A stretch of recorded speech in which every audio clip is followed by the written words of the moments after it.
paz, amada igreja. Amém? Quero convidar todos a estar procurando o texto da palavra do Senhor nosso Deus, Tiago, capítulo de número 4, verso de número 17, para que possamos orarmos juntos, né?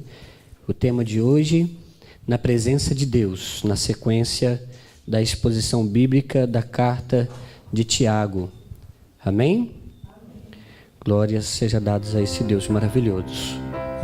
Os amados encontraram o verso de número 17. Portanto, aquele que sabe que deve fazer o bem e não o faz, nisso está pecando. Soberano Deus, poderoso Pai, o Senhor é santo, justo, fiel, perfeito. E nós necessitamos, meu Pai, mais e mais da sua graça, mais e mais da sua misericórdia, mais e mais do mover glorioso, majestoso do teu Santo Espírito sobre a sua igreja, sobre os teus servos, meu Pai. Nós necessitamos, meu Senhor, não é apenas um pedido vão, não, Senhor, nós verdadeiramente necessitamos, nós precisamos, meu Pai, incessantemente do Senhor, necessitamos, meu Pai, mais e mais da sua presença gloriosa, porque estar na sua presença é maravilhoso, porque estar na sua presença nos instiga a responsabilidade, nos instiga, meu Pai, santidade, e nos mostra, meu Deus, o quanto o Senhor é bom, o quanto a sua misericórdia dura verdadeiramente para sempre. O seu perdão, meu Deus, tem verdadeiramente nos fortalecido, tem nos levantado. Pai, a sua graça tem nos mantido de pé. Pai amado, fale conosco através da exposição bíblica desta noite. Fala a cada coração de acordo com a sua vontade soberana e me permita ser o instrumento pelo qual o Senhor continuará falando à sua igreja, como já tem dito, através das canções e das orações e das leituras bíblicas feitas até aqui. Graças dou a ti, meu Deus. Louvado seja o teu nome. Amém, Jesus. Graças a Deus. Amém. Amada igreja, mais uma oportunidade que temos de estarmos dando continuidade, né, à palavra do Senhor na carta de Tiago. Já estamos na última parte, né? Ou na segunda parte, dividimos aí o capítulo 4 de Tiago em duas partes para a exposição. Já falamos até o verso 12, né? Até o verso 12 e vamos dar continuidade. Mas antes de darmos continuidade, precisamos lembrar, fazer aqui uma conexão entre a nossa última exposição, onde falamos de como pôr fim às guerras, onde falamos que existem algumas guerras que jamais terão fim até que o Senhor retorne. Enquanto as demais guerras, nosso querido Tiago nos deu a receita de como ficar livre delas, ou minimamente reduzi-las, né? Pela graça e pela misericórdia do Senhor. Mas qual é a guerra que não vai cessar até que o Senhor Jesus Cristo rompe esses céus e busca a sua igreja? Aquela guerra contra o pecado, contra a nossa própria carnalidade, contra os nossos próprios anseios, né? Mundanistas e egoístas, avarentos e tantos outros adjetivos ruins que a gente pode encontrar para estar descrevendo isso. Então esta luta contra nós mesmos, ela vai ser constante até que o Senhor venha. Até que o Senhor venha. Afirmamos que o sistema mundano, a qual vem tentando nos engolir, nos atrair, nos seduzir, vamos dizer, nos enganar, quem está por trás desse sistema é o diabo, sem sombra de dúvidas. É ele que está por trás, é ele que engana a criança, o jovem, o adulto, o ancião, é aquele que milita com todas as suas forças para suprir os anseios e desejos que em nós, né, frutificam e nascem, porque assim estará alimentando a carne, mas usurpando a graça salvífica de Cristo sobre a igreja e sobre nós. Mas Tiago também nos conclama e nos dá pelo menos 10 ordens, e uma muito específica, muito especial, é que nós possamos nos humilhar. Todas elas vão fechar ali em humilhar-nos na presença desse Deus glorioso. Antes disso, ele fala sobre resistir ao diabo, mas essa resistência só é possível quando dizemos não a ele, quando dizemos não a nós mesmos, quando dizemos não aos anseios e aos prazeres que esse mundo oferece à nossa carne, oferece a nós mesmos. E como nós somos capazes de fazer isso? Por causa da graça do Senhor, porque nos humilhamos diante desse Deus glorioso, que nos dá maior graça, está lá no verso 6, né? Que nos dá maior graça. Então é esse Senhor quem nos fortalece. Quando e como nós somos capazes de pôr fim às guerras? Quando nós nos rendemos completamente a esse Senhor maravilhoso, quando nós dependemos dele, quando dizemos não às coisas ruins e dizemos sim ao Senhor, nos abraçarmos com o Senhor e caminharmos segundo a vontade dele. Se o fechamento, e lá no fechamento nós citamos um primeiro item que Tiago dá como exemplo prático. Ele vai falar de pelo menos três exemplos práticos de essas pessoas que já se venderam ao mundanismo, ou para que nós nos identifiquemos, ou seja, olhemos para nós mesmos e falemos, opa, eu não estou dentro dessa marca, então glória a Deus. Aí eu estou ali com um pezinho lá dentro, então vamos dar um jeitinho de sair de fininho e sair de algumas questões que ele vai afirmar. E ele inicia mostrando, a partir do verso 11, queremos voltar ali, né? Porque já é uma das marcas que ele usa para que nós possamos identificarmos como nós estamos na presença de Deus. Será que nós estamos de fato na presença desse Deus maravilhoso, ou se nós estamos já vendidos ou abraçados com o sistema deste mundo, a qual rege contra os princípios de Deus, porque no mundo, o que é lícito para o mundo, não é lícito para o cristão. E por mais que a gente tente expor isso de uma maneira mais clara, não há como dizer outra coisa senão, né, o que Paulo disse: todas as coisas me são lícitas, mas nem todas me são convenientes. Porque se nós sermos regidos por essas leis e pelas formas que estão os governos e as leis sendo aplicadas, nós vamos nos afastar de Deus. Porque, como se diz, o mundo é dos espertos. A mulher, por exemplo, lá fora está lutando para que possa ser aprovado o aborto a todo custo. Não obstante a qualquer outra prerrogativa, não. Se eu ficar grávida, eu quero ter o direito de dizer que eu quero matar a criança. Isso é o que estão lutando para ser aprovado. A união homoafetiva já foi aprovada e tem muitos que falam, não tem nada a ver. É contra o evangelho do Senhor. E tem outras questões que a gente precisa lembrar, que o que está regendo o mundo, o que está direcionando o mundo, é obra satânica mesmo, que ele vai influenciar, né? Ideologia de gêneros e todas essas coisas. Vai lembrando aí, vai buscando na sua memória a quantidade de ameaças que nos dias de hoje já está tão grande. Porque a falta do conhecimento acerca dessas coisas gera ignorância, e essa ignorância tem destruído as pessoas, que às vezes quando ouvem até sobre esses assuntos, porque nós não estamos explicando aqui, né? Nós não estamos delimitando os detalhes, falam, mas isso aí é bobagem, isso aí é bobagem de um pastor, é bobagem de crente, é coisa satânica mesmo. Já foi feito algumas reflexões acerca disso, já foi explicado, ficou claro, né, como a luz do dia, que não é algo que advém do Senhor. Dizer que o homem criado à semelhança de Deus, já depois de um período de vida, pode escolher a sua sexualidade, sendo contra aquele que o gerou, aquele que o formou. Isso é coisa terrível. Mas olhando para os sinais que precisamos ter, da onde é que nós estamos? Será que nós estamos abraçando esse tipo de mundo, ou nós estamos abraçados aos pés de Cristo Jesus, na presença de Deus? Na presença de Deus.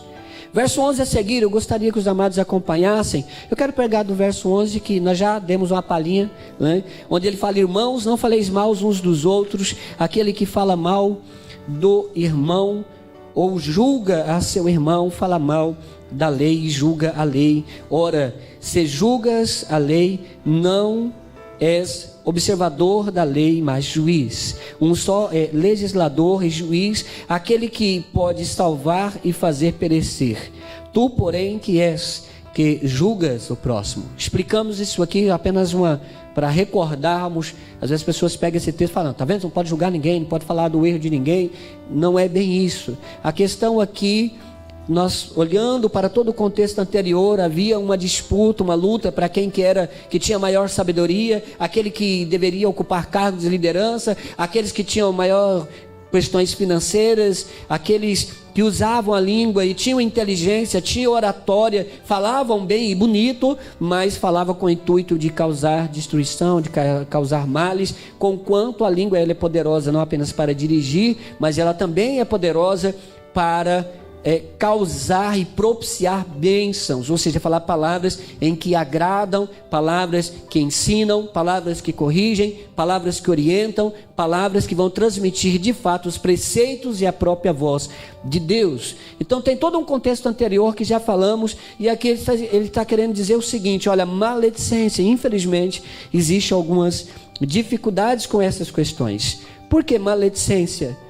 O pessoal não estava regendo conforme a lei do Senhor, mas estava julgando a própria lei. Olha, é segundo os meus princípios, eu quero que seja assim, portanto, tem que ser assim, não obstante aquilo que Deus disse, porque ele se coloca numa postura, numa posição de um semideus. Não é eu que legislo, é eu que decido, é eu que escolho, e os demais têm que se calar. Então imagine as disputas e as lutas, como é que não era difícil, né? Ou seja, as pessoas não estavam se debruçando e se entregando aos cuidados e à lei de Deus. Muito pelo contrário, usava de modo deturpado para destruir, para macular a imagem do outro. Lembra-se da disputa de liderança? Se eu destruo a moralidade do outro, eu estou melhor à vista, né, da sociedade, ou à vista dos irmãos. Então eram dificuldades como essa. Eu destruo, eu rebaixo, eu menosprezo, eu maculo a imagem da outra pessoa para que eu possa crescer. E isso é uma questão de igreja, mas será que isso não acontece em outro lugar? Acontece, com toda certeza. Puxando o tapete do outro, né? Falando mal. A pessoa cometeu ali um errozinho e eu vou contar para o chefe daquele tamanhozão. É desse tamanhozinho, mas eu conto desse tamanho. Por quê? Porque eu quero tomar algum favor nessa atitude, mas isso não tem favor algum da parte de Deus. Deus não se agrada de modo algum destas coisas. Portanto, é uma questão muito importante que ele cita ali, marcas de que se nós estamos vivendo de acordo com o Senhor, na presença do Senhor, o corandeu, né, que se diz, uma palavra de origem latina e que fala sobre estar, a consciência de estar na presença de um Deus que é santo, que é puro, que é glorioso, o tempo todo. Porque às vezes nós estamos na presença de Deus quando eu vou à igreja, na presença de Deus quando eu dobro o meu joelho, na presença de Deus quando eu estou em oração, ou quando eu estou um pouco mais propenso, quando eu estou escutando aquele louvor que mexe com as minhas emoções. Não, o corandeio é estar na presença de Deus o tempo todo, é ter a consciência de que se você estiver lá no banheiro, Ele está com você, é ter a consciência se você subir no telhado, Ele está com você, é você ter a consciência da onipresença de Deus, em que não há como fugir dele, não há. Então quando se tem essa consciência, a maledicência é uma das coisas que vai deixando de fazer parte do vocabulário daqueles que servem esse Senhor, que querem estar na presença desse Senhor glorioso, poderoso e majestoso. Olhando para o aspecto de que Tiago havia dito em humilhai-vos, sujeitai-vos ao Senhor, nós temos a partir do verso 13, atendei agora vós que dizeis, hoje ou amanhã iremos para a cidade tal, e lá passaremos um ano, e negociaremos e teremos lucros. Vós não sabeis o que sucederá amanhã. Que é a vossa vida? Sois apenas como neblina, que aparece por instante e logo se dissipa. Em vez disso, devias dizer, se o Senhor quiser, não só viveremos, como também faremos isto ou aquilo. Agora, entretanto, vós jactais das vossas arrogantes pretensões. Toda jactância semelhante a essa é maligna. Portanto, aquele que sabe que deve fazer o bem e não o faz, nisso está pecando. Esse foi o versículo que lemos para a nossa oração, e é o versículo que, nesse contexto mais específico do finalzinho de Tiago, é o menos entendido. Ele é até bem aplicado, mas menos entendido. Se eu fosse aqui fazer aquele sistema de pergunta e resposta, de que tipo de bem que ele está falando aqui será? Que tipo de bem? Não tem como desconectar esse verso dos versos anteriores. A arrogância, jactância, em dizer: eu vou amanhã, hoje ou amanhã em tal cidade, vou morar ali e vou ficar lá por 1 ano, vou negociar e vou ter lucro. E Deus, cadê? Cadê? A gente tece planos, tece mecanismos, e depois é como se a gente fosse um funcionário de escritório, né? A gente tece um monte de ideias e leva para o chefe dizer: o senhor aprova? Ou aprova? Aí ele carimba, dá a assinatura. Opa, agora a gente pode fazer. Você vê que coisa interessante? O que Tiago está dizendo é que esse tipo de pretensão ele chama de maligna. Porque o bem que ele está dizendo aqui é a dependência de estar de fato na presença de Deus. Aquele que de fato está na presença de Deus não usa essa frase que ele diz aqui: se Deus quiser, apenas como um jargão público que as pessoas usam. Se Deus quiser, comprarei um carro. Se Deus quiser, farei isso. Não é apenas uma metáfora vazia, mas ela é cheia de verdade. Se Deus de fato quiser, porque Ele pode não querer. Ele pode não querer. Hoje ou amanhã eu vou em tal cidade. E se Ele não quiser? Mas eu vou morar lá, e vou viver lá, e vou negociar, e vou ter lucro. Quem foi que definiu essas coisas? Foi Deus ou você? Ou foi eu? Você percebe o que Tiago está dizendo? Uma outra maneira de detectar se estamos de fato na presença de Deus, vivendo submissos a esse Deus glorioso, nos confortando com Ele ou com o mundo, é se fazemos os nossos planos, as nossas escolhas, as nossas decisões de acordo com a vontade dele. Se vamos até ele perguntar antes de tomar qualquer decisão, se vamos a ele antes de fazer um compromisso que é importante e relevante. A coisa está tão complicada nos dias de hoje que às vezes as esposas fazem compromisso sem falar nada para o marido. Eu estou falando de questão financeira. Depois o marido chega e olha: mas você não perguntou nada, eu não tenho dinheiro para pagar isso. E agora? O que nós vamos fazer? Você olha que coisa interessante. E aí nasce o quê? Intriga? Briga? Com certeza. Mas será que o marido não faz isso? Ah, rapaz, faz. Tem uns camaradas que ainda pegam o dinheiro da esposa e gasta lá no bar com os amigos ainda. Pra você ter uma ideia, né? Você tem uma ideia. Houve há um tempo atrás que uma esposa é crente, serva do Senhor. O marido não era, né? Então, aí colocou no meio da sua Bíblia, separou o dízimo, separou e colocou no meio da sua Bíblia ali. Falou: eu vou devolver, né? Recebi hoje, amanhã tem culto, eu levo. Quando chegou na igreja, uma bela surpresa: ué, onde que está? Cadê? Onde é que está esse negócio? E depois vai daqui, vai dali, e descobriu. O rebento tinha pegado para dar uns passeios. Você vê que coisa interessante? Então, é só um dos assuntos. E quantos outros a gente poderia citar em de que um não comunica com o outro? Se no relacionamento conjugal, filho com pai, vice-versa, familiar, a coisa já dá problema, imagine com Deus. Ignorar Deus. Aquele que diz: eu sou servo do Senhor, sou submisso ao Senhor, mas eu não quero saber o que Ele quer. Eu quero que Ele faça o que eu quero. O que eu quero. Refletindo sobre essas coisas, eu confesso que eu apanhei bastante. Falei: meu Deus, tem tanta coisa que às vezes a gente fala, faz, escolhe, e só depois que a gente se dá conta: peraí, mas será que de fato Deus está de acordo com isso? É uma questão relevante, porque Tiago afirma que esse tipo de pretensão, de jactância, de arrogância diante do Senhor é maligna. Olha que perigo. Quem determinou? Ele diz: olha, eu vou. Aí ele pergunta: quem você pensa que você é? A sua vida é como neblina, que dissipa com facilidade. Dá um ventinho, ela some. Não é verdade? Aqui tem neblina de vez em quando, né? Quando você vai sair para viagem, quem vai para os sítios vê aquela neblina bonita, e quando você se distrai, ela já desapareceu. Está falando da brevidade da vida. Está falando também de quão frágil é a vida. O quão frágil é.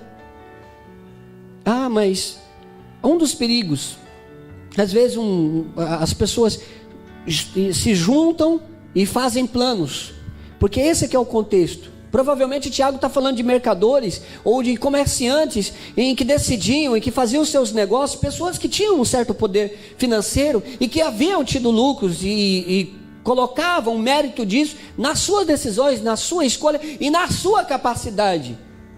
Peraí, Deus, se temos saúde, quem foi que deu? Se temos vida, quem deu? Se eu tenho alguma coisa dessa vida de algum valor, foi o Senhor quem concedeu. E vem a pessoa, ignora o Senhor, ignora totalmente, dizendo: eu vou, hoje ou amanhã, quem determinou Ele. E se Deus dizer não, aí ele espera: não, amanhã eu vou. Aí ele entra no carro possante, Camaro amarelo, né? Agora eu vou dirigir, coloca aquela musicona e vai. Pneu fura, ele vai olhando no step, estava murcho. Mas o carro é novo, como é que esse pneu do step está murcho? Como? Nunca usei na vida, lógico. Você nem sabia que estava murcho, você nunca usou, nem olhou. E saiu precipitadamente, sem pedir orientação do Senhor. E não chegou onde queria. É só um exemplo. Quantos fazem planos gigantescos para a vida toda, mas não levam Deus em conta? Irmãos, eu preciso esclarecer uma coisa. Nós não estamos dizendo que é proibido fazer planos. Nós não estamos dizendo que é proibido fazer negócios, mudar de cidade, obter lucro, não. O que Tiago está dizendo, o que estamos dizendo, o pecado aqui é não ser submisso ao Senhor. Não ser submisso ao Senhor. Não é pecado ficar rico não, irmãos. Podem negociar, podem ter lucro. Podem sim, glória a Deus. Se o Senhor, se aprover o Senhor, dá bom tento de questões financeiras. Quanto mais de saúde, prosperidade familiar, bom tento. Tomara que Deus dê a todos. Mas, conquanto a busca por essas questões, a pessoa ignora o Senhor, ignora Deus, aí é pecado. Aí é uma pretensão maligna. Aí vem Tiago e diz: aquele que sabe fazer o bem não faz, está pecando. Qual o bem que ele está dizendo? Dependência do Senhor. Usar também o ganho, o lucro, o diaconel, né? Ou seja, servir ao outro, levar o bem ao outro. O nosso querido irmão Ronaldo leu propositalmente um texto de Lucas no início do nosso culto, aonde o Senhor Jesus Cristo ele faz e conta ali uma parábola de alguém que fez uma plantação e aquela plantação deu muito lucro, colheu acima do esperado. Ele olhando falou: os meus celeiros não cabem. As quantidades de coisas que eu colhi, a grande riqueza que eu tenho, eu vou desmanchar tudo, fazer de novo e dizer a minha alma, ou seja, para si mesmo: regala-te, né? Pode comer, se fartar, regalar-te. Aí vem Deus e diz para ele: louco, hoje pedirão a sua alma, o que darás em troca? É uma questão importante. É por isso que é pecaminoso. É por isso que é difícil. Difícil sim. Porque o cristão muitas vezes usa como jargão, se o Senhor quiser. Irmãos, enche de verdade isso. Porque o dia que você fizer alguns planos, obviamente você vai orar ao Senhor, vai falar com Deus. Aí você sente que de fato é da vontade do Senhor e você parte para a execução. De repente as coisas não encaminham, começa a gerar barreiras, dificuldades. Volte novamente aos joelhos e pergunte ao Senhor: Pai, eu imaginei, eu tinha no meu coração que era da sua vontade. E é da sua vontade ou não? Porque se for da vontade, pode insistir, porque Deus é contigo. Que Deus é contigo. Mas se não for da vontade do Senhor, não insista. Não insista, porque é ruim. O resultado é péssimo. A coisa pode ficar muito complicada. Veja bem. Agora, o que ele afirma? Verso 15. Em vez disso, No verso 14 ele diz, eu farei isso. No verso 13, 14, eu farei isso, terei lucro e tal. Ele definiu tudo. Mas, no verso 15, em vez disso, devias dizer, se o Senhor quiser. Aí nós vamos para a primeira aplicação do que Ele quiser. Não só viveremos. Quem define a vida? Sou eu ou Deus? É Deus. Se o Senhor quiser, eu vou viver. Uma questão interessante, a gente faz plano para a semana que vem, para o mês que vem, para o ano que vem. Se o Senhor quiser, eu vou viver. Quando a gente faz aniversário, a gente conta os anos, não é? O engraçado é que o salmista, ele faz um pedido ao Senhor. Eu tinha anotado em algum lugar aqui do salmista, não sei onde é que eu marquei. O salmista, ele faz o seguinte pedido ao Senhor. Salmo 90, verso 12. Senhor, ensina-me a contar os meus dias. Olhe para a imagem da neblina. Se nós temos a verdadeira compreensão de quão breve, de quão frágil é a vida, nós vamos usar a nossa vida como investimento para o futuro. Qual o futuro, pastor? Vida eterna. Em vez de gastarmos a nossa vida com prazeres e com tantas outras circunstâncias, nós vamos investir em nossa vida para que a vontade do Senhor possa se concretizar em todas as áreas, a fim de que eu, segundo a graça, a misericórdia do Senhor, seja e receba por essa mesma graça, por essa mesma misericórdia, a vida eterna. Porque esta vida é muito breve, mas a eternidade não é. Usemos e investamos na nossa vida. Se o Senhor quiser, viveremos. E viveremos para a glória de Deus, para o louvor do nome dEle. Se o Senhor quiser, viveremos. Como também faremos isto ou aquilo. Negociaremos, mudaremos, vamos viajar, comer, beber. Alguns de nós, não todos, graças a Deus, eu sou bem-aventurado nessa parte, né? Eu ainda não sei de nada que eu não possa comer, né? Que me fez mal. Eu posso comer de tudo. O pessoal fala, tem um estambinho de ema, né? Estambinho de ema. Mas, infelizmente, há o anseio, há o desejo, mas não há como. Há até a questão financeira, mas não há como se alimentar de algumas coisas. Por quê? Porque a saúde não ajuda. Você vê que interessante? Até isso. Se o Senhor quiser que comamos, Ele pode curar a enfermidade que existe. Ele pode eliminar todas essas questões. Ele é poderoso para tal. Toda vez quando eu falo de alimento, eu lembro de chocolate, eu lembro de uma jovem de 12 anos, que a vida toda teve alergia mortal de chocolate. E quando ela chegou aos 12 anos, de tratamento, e quando você fala tratamento, você vai visualizar aí agulhada e um monte de outras situações. Não é só remedinho, não. E quando ela inteira os seus 12 anos, no dia do seu aniversário, ela é convidada a ir até a sua clínica, e isso foi passado na televisão, né? Vocês pesquisem, vocês vão achar alguma coisa assim. Teve vários casos, uma é esta jovem que estou dizendo, e quando ela chega lá, ela entra numa sala, tem muitos chocolates à mesa, em todo lugar, ela olha assim, e ela nem se aproxima.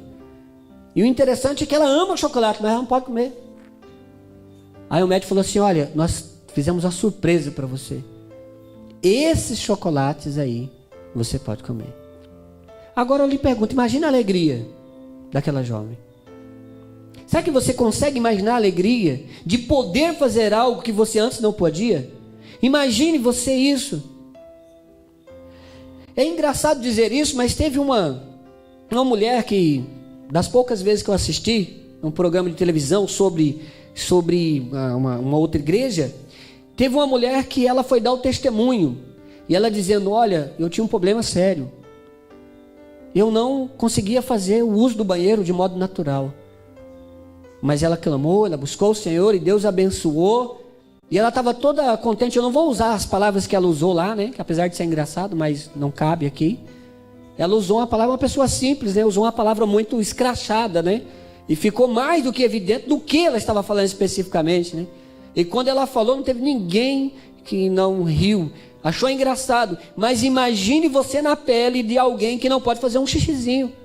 Uma semana sem poder fazer um xixi, com aquela barriga daquele tamanho. Imagine só, se coloca no lugar da pessoa, e quando consegue naturalmente, Você não tem ideia da bênção que você tem. Você consegue usar o banheiro tranquilo? Está tudo bem? Exalte o Senhor, porque foi o Senhor que quis lhe dar esta bênção maravilhosa. A gente é tão ingrato com Deus, com tanta coisa, e é isso aqui que o Tiago está dizendo. A ingratidão, ela é demonstrada, o pecado ele é demonstrado na jactância e na arrogância de não levar Deus em conta, nas escolhas, nas decisões, e no final da conta, e se der certo ainda, se der alguma coisa certa, se vem uma grande bênção, o mérito é meu, porque eu sou inteligente, porque eu sou capaz, porque eu sou forte, porque eu aquilo, porque a minha empresa, a minha equipe, é Deus, irmãos, é Deus. Então aquele que sabe fazer o bem e não faz, está pecando. Vocês entenderam o cerne da ideia do bem aqui? Às vezes o pessoal usa isso aqui de modo direto, tá vendo? Tem que fazer o bem ao próximo. Ele, em primeiro lugar, está dizendo fazer o bem a si mesmo nessa relação com Deus. Você sabe quais são as vontades de Deus, você sabe quais são as suas próprias limitações, você reconhece estas coisas, então se abrace com o Senhor e faça o bem. Cumpra a vontade de Deus. Aí sim pode se aplicar todas as demais coisas que geralmente é aplicado em primeiro momento e não é o primeiro momento do versículo especificamente. Se pelo menos isso soou como novidade para alguém, eu já fico contente, porque geralmente já usa-se direto sem levar o contexto. O contexto está dizendo sobre a obediência ao Senhor nessas questões específicas de fazer planos e de viver submissos à vontade de Deus em primeiro lugar. Vamos entrar no capítulo 5. Nós já lemos até o verso 17, né? Capítulo 5, versículo 1. Ah, vocês não sabiam que ia entrar no capítulo 5, né? Vamos até o verso 6 hoje. Atendei agora, ricos, chorai, lamentando por causa das vossas desventuras que vos sobrevirão. As vossas riquezas estão corruptas e as vossas roupagens comida de traça. O vosso ouro e a vossa prata foram gastos de ferrugem, e a sua ferrugem há de ser por testemunho contra vós mesmos, e há de devorar como fogo as vossas carnes. Tesouros acumulastes nos últimos dias. Eis que o salário dos trabalhadores que ceifaram os vossos campos, e que por vós foi retido com fraude, está clamando. E os clamores dos ceifeiros penetraram até aos ouvidos do Senhor dos Exércitos. Tendes vivido regaladamente sobre a terra, tendes vivido nos prazeres, tendes engordado o vosso coração em dia de matança. Tendes condenado e matado o justo, sem que ele vos faça resistência. Olha que coisa. É maravilhoso esse texto. E eu preciso esclarecer que Tiago está dando exemplos. Ele não está afirmando que a igreja estava fazendo a maledicência, estava fazendo planos sem levar em conta ao Senhor. Ele está colocando algumas questões para que o povo pudesse se auto-investigar e se identificar onde que eles estavam. Nós já falamos de duas coisas: da maledicência, e falamos dessas questões de fazer o bem, ou seja, de estar ligado com o Senhor, ser submisso ao Senhor, e agora enriquecimento ilícito. Será que isso existe? Será que tem como essas coisas, esse amor ao dinheiro demasiado, fazer parte daqueles que professam a fé em Cristo? Será que vocês ouviram alguma coisa falar sobre, como é que é o mesmo daquela teologia lá, teologia da... Como é que é mesmo? Alguém sabe aí? Exato. Será que crente está amando mais ao dinheiro do que a Deus?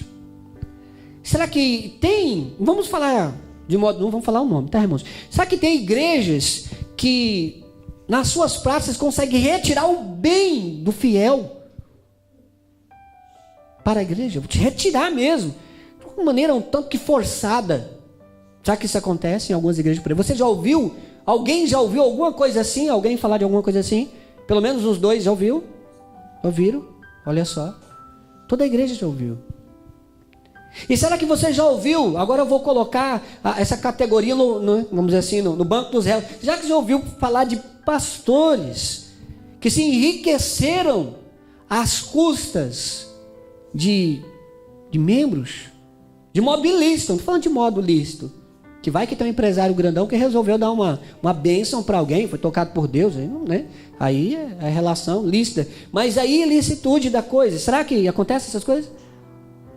E será que existem empresários nos nossos, vamos dizer assim, em igreja, agora vamos falar de dentro de igreja, vamos deixar o pessoal lá fora quieto um pouquinho, dentro de igrejas, e que age de modo ilícito, que na hora de pagar o direito do funcionário ele retém, na hora de pagar o salário fala, a renda esse mês foi pouco, então vou lhe dar só a metade agora, e fica embromando, enrolando, até que o funcionário perde as rédeas, perde a missão e vai embora, e prefere ficar sem o dinheiro do que aguentar tamanho desaforo. Sabe que tem gente por aí que faz essas coisas?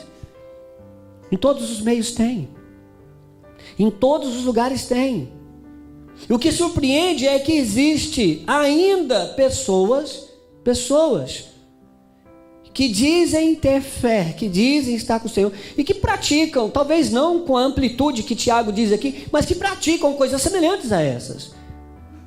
Se enriquecem de modo ilícito. Eu vou confessar para vocês, eu tenho tremenda dificuldade de negociar algumas coisas. Depois que eu assumi o pastoreio de modo integral, é meio complicado. Porque todo mundo lá fora pensa que pastor rouba. É sério, irmãos. O pessoal pensa que pastor rouba. Se você tem um caderno e fala assim, eu estou necessitado, estou vendendo esse caderno, esse que é de graça. Porque afinal de contas, o que você tem foi o irmão que deu. Então se você recebeu de graça, tem que dar de graça também para os outros. É sério. É verdade isso que eu estou dizendo.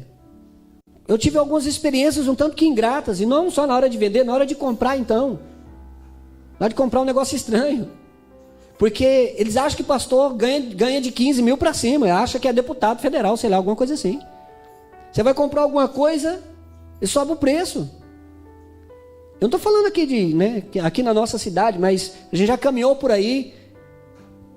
Existem algumas coisas que eu compro sempre pela internet. Por quê? Porque eu vou lá na loja, a coisa complica. Porque o pastor geralmente está de camisa social, calça social, olha e fala, deve ser empresário, alguma coisa, vamos fincar a faca nele, né? Pô, eles mal sabem, né? Que existe períodos da vida que a gente vende o almoço para comprar a janta, literalmente, né? Literalmente. Existe sim aqueles que ganham bem, que ganham satisfatoriamente, mas existe aqueles que ganham o suficiente para sobreviver, tem que administrar bem e para viver bem. Não estou dizendo essa palavra bem no sentido elevado não, irmãos. Eu falo viver bem aquilo que é o aceitável, comum, natural, bom. Não é nem para ficar rico, também não é para passar fome. Esse é o lícito. Para ficar rico não adianta. Entesourar para quê? Para que entesourar demais? Eu ouvi alguém dizendo, não é falando mal, né, da personalidade, mas é só um exemplo aqui, com uma pessoa conhecida, Ronaldo Fenômeno, né? Alguém disse que ele tem 3 mil pares de calçado. Eu falei, rapaz, esse caboclo passou na frente da centopeia muito. Quanto tempo você imagina que vai levar para ele gastar 3 mil pares de calçado? Se ele usar um por dia, dá quantos dias? 3 mil dias. Se ele usar um por dia, certo? E 3 mil dias vai dar quantos anos? Quem tem uma calculadora faz essa conta que eu não fiz, eu só estou colocando aqui. Me ajude aí na calculadorazinha no celular. Eu estou falando sério, vê aí para mim. Quanto que vai dar?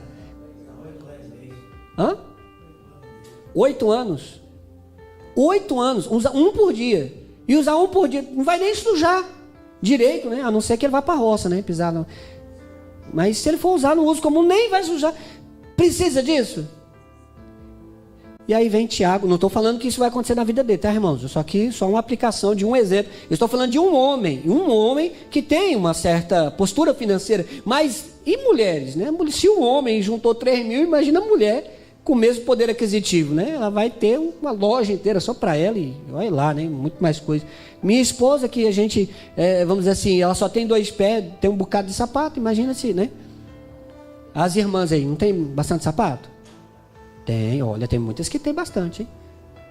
E reclama ainda. Quando vai para algum lugar, não tenho calçado para ir em tal lugar. Oxi, mas você tem esse, tem aquele outro, porque vai com um desse. Não, mas eu queria assim. Falei, aí complicou, né? Ficou difícil. Mas não é assim mesmo? O Magno agora está vivendo mais ou menos por aí, né, Magno? Não é verdade? Não acontece essas coisas? Acontece. Não estou falando mal, não, irmão. Só estou falando que é coisas, né? É natural que isso aconteça. Mas demasiadamente a coisa pode complicar. Pode complicar. Tem gente que tem ali nos seus guardados blusas de frio que nunca usou, ou que usou uma vez e já faz 5, 6, 7, 8, 10 anos que está lá e não dá para quem está passando frio lá fora. Não dá. Você vê que coisa complicada? Aí vem Tiago e diz: olha, vocês têm entesourado, não têm usado esse dinheiro para ser bênção para ninguém. Pelo contrário, vocês têm juntado dinheiro de modo ilícito, têm usurpado o direito do outro, têm retirado daquele que é trabalhador e precisa receber o seu salário. Esse clamor chegou aos ouvidos do Senhor, ao qual afirma que esta riqueza, a ferrugem delas, vão testemunhar contra vocês no dia do juízo. Olha só o que Tiago está dizendo. Olha só o que Tiago está dizendo acerca desses que juntam sem contudo usar para abençoar as outras pessoas. Vai testemunhar. E ele usa uma analogia interessante sobre ouro e prata, mas, né, convenhamos que esse negócio não enferruja, né? Ou a sua aliança já enferrujou alguma vez? Não, né? Então ele não está falando de uma situação tanto literal. Ele está dizendo: olha, o pecado, a sujeira que fez com que você tivesse esta questão, tivesse esse poderio todo, será testemunha contra você. Será testemunha contra vocês naquele dia. Tem uma expressão que eu gostei bastante aqui no finalzinho desse texto, em que ele fala que tem engordado o vosso coração no dia da matança. Eu fiquei visualizando assim, né? Vocês já ouviram falar de cevar, né? Aqui o pessoal gosta de pescar. O presbítero João deve ter algum cantinho, algum lugar que na época que ele ia mais pescar, ele levava a chamada ceve, deixava ali, ia cevando. Aí quando ele voltava lá, ali tinha mais peixe. Por quê? Porque cevou, né? E os bichinhos não estavam tão magricelinhos, estavam mais gordinhos, né? Para peixe, nem para isso eu presto. Eu também, que magricelinho, eu não queria pescar, jogava de volta na água, né? Não daria certo. Então, cevar, engordar, preparar, para que dia? Você serve o boi para fazer o que com ele? Para usufruir dele. Como você usufrui? Estou falando do boi, né? A vaca você ainda tira o leite, mas o boi você vai, né? Como é que é a morte? A morte está aí hoje, tá aí, né? Vai lá e como é que é com aquele, eu esqueci o nome daquele negócio que ela usou, é o cutelo, foice, né? Vai lá com a foice e, né? Ceifa, né? E ceifa. Então, o que ele está dizendo? Vocês têm se engordado, têm ajuntado, está criando ferrugem, está desperdiçando, está estragando nos celeiros e não abençoa ninguém. Usar minhas palavras, seus miseráveis. Você sabe o que isso vai acontecer? Vocês estão engordando, estão se preparando para o dia da matança. Porque vai chegar o dia em que vai, ó, já era. E aí?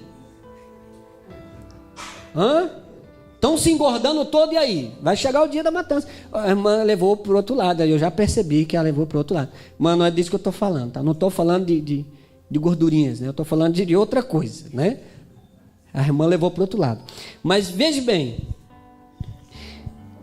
tendes condenado e matado o justo sem que ele vos faça resistência. Vou explicar mais esse verso aqui. Como assim condenado e matado? Quem tem muito dinheiro e o que tem pouco dinheiro, um funcionário, ele entra na justiça para tentar, né, receber alguma coisa daquele que tem muito dinheiro. Não é do comerciante médio ou pequeno. Que o médio e o pequeno, ele já entra logo no acordo, já paga logo. E vou dizer, porque tem muita gente mau caráter também, né? Eu sei de muitos casos que a pessoa não tem direito nenhum, ela vai lá, inventa um monte de mentira, junta um monte de papel e vai na justiça e ainda pega mais um pouco de dinheiro do patrão, que nem condições às vezes tem para dar. Isso aí é o camarada lá que está fazendo errado. Mas nós também temos aqueles que são poderosos financeiramente, poderosos na sociedade, que não pagam o direito do funcionário. É necessário ir para a justiça e assim mesmo ele não paga, fica enrolando. Compra a mercadoria no mercado, não paga. Compra um carro à prestação, tendo dinheiro para pagar à vista. Por quê? Porque ele não quer pagar mesmo. Lá na frente ele vai entrar em renegociação e tal. Aí quando ele fala, eu tenho para pagar à vista, mas tem que dar o desconto. E no desconto sai mais barato que se ele tivesse comprado. Na novo, na lógica, já foi usado. Tem artimanhas terríveis que esse pessoal usa. Terríveis. Eu só falei de uma delas aqui que o pessoal usa. Matado e condenado aquele que é mais fraco. E ele não tem nem como oferecer resistência. Ele não tem poderio para tal. Não tem informação. E muitas vezes, às vezes nem tem o estudo necessário para lutar por seus direitos. E vamos falar a verdade. O brasileiro sofre isso aqui o tempo todo. Quando você olha para governos, olha para as grandes empresas, as lava-jato da vida. Quem é que está pagando a custa dessa grande ilicitude que foi gerada no país? É o rico que está pagando? É o poderoso? É aquele que tem dinheiro sobrando? É aquele que está engordando lá para o dia da matança? Não, é a pessoa comum. É os cidadãos comuns.